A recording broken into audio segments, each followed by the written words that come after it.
मैं अपनी सहेली से मिलने इनके घर गई थी। मैं हमेशा इनकी अज़दवाजी ज़िंदगी पर रश्क करती। इन्हें अपने शोहर से कोई शिकायत ना थी। इनकी तमाम फरमाइशें शोहर पूरी करता, हालांकि घर के कामों के लिए ड्राइवर रखा हुआ था। लेकिन फिर भी घर की छोटी छोटी चीज़ें भी शोहर खुद खरीद लाता। इस दिन इनके घर पका पकाया खाना मुझे बहुत लजीज लगा। मैंने इस डिश बनाने की तरकीब लिखना चाहती थी। मैंने किचन में चाय बनाती सहेली को आवाज़ दी कि कागज़ कलम चाहिए। उन्होंने कहा कि टेबल के साथ वाली दराज खोलें, कागज़ कलम वहीं पड़े हैं। दराज में रखी हुई एक कापी मैंने निकाल ली ताकि कोई खाली वर्का निकाल सकूं। मैं सफ़हात पलटते मेरी नज़र एक फ़हरिस्त पर पड़ी जिसमें घरेलू ज़रूरियात की अशिया के नाम दर्ज थे। यह फ़हरिस्त बहुत दिलचस्प थी।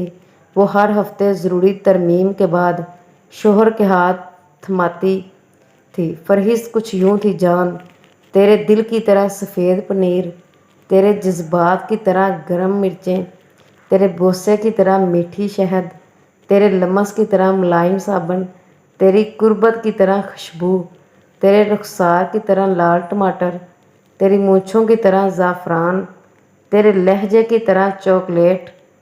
मैं फ़हरिस्त पढ़कर लूट पुट कर हंसी जा रही थी कि मेरी सहेली चाय के 2 कप लेकर पहुंच गई।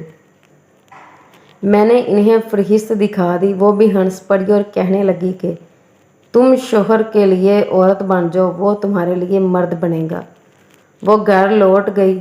बड़ी ईद के दिन करीब थे, शॉपिंग का मौका था और यह नुस्खा अपने शोहर पर आजमाने के लिए मैंने एक लिस्ट तैयार करके शोहर को थमा दी, जो कुछ इस तरह थी।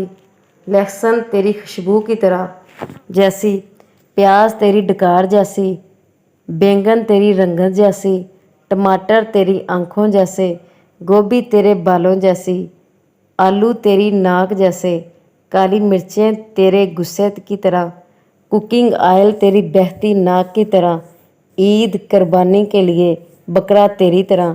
शोहर ईद के तीसरे दिन घर लौटे थे।